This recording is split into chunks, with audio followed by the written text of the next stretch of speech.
17 lakhs ఉంటుంది. ఆంధ్రుల కలల రాజధాని అమరావతిని ఆంధ్రప్రదేశ్ శాశ్వత రాజధానిగా ప్రకటిస్తూ కేంద్ర ప్రభుత్వం తీసుకున్న నిర్ణయంపై కావలి ఎమ్మెల్యే కావ్య హర్షిక వ్యక్తం చేశారు.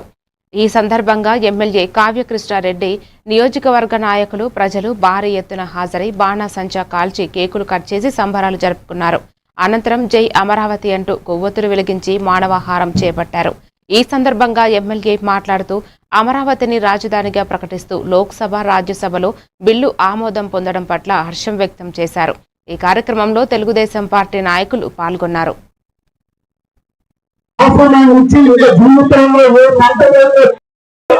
అభివృద్ధి ప్రదాత చంద్రబాబు గారి నాయకత్వ పట్టిమ, దేశ చరిత్రలో అపరిచారిత్రమైనటువంటి మోడీ గారి దాతృత్వం, అమిత్ షా గారి దార్శనికత, పవన్ కళ్యాణ్ గారి డైనమికిజం, ప్రోగ్రెస్ లీడరు, భవిష్యత్ నాయకుడు, కాబో ముఖ్యమంత్రి నారా లోకేష్ గారి చొరవ, 5 కలిసి ఈ రోజు ఇచ్చిన ఆంధ్రప్రదేశ్ కు 5 కోట్ల మందికి ఇచ్చినటువంటి కానుక అమరావతి.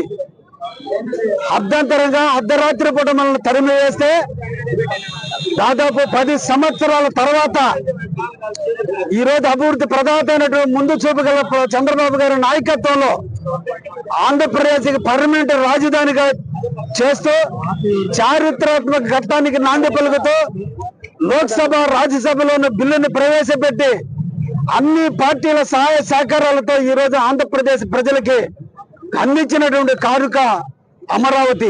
శాశ్వతమైనటువంటి అమరావతికి చంద్రుడు కూడా ఉండబోతున్నాడు అనే దానికి పవిత్రమైన రోజున అందించినందుకు ఈ రోజున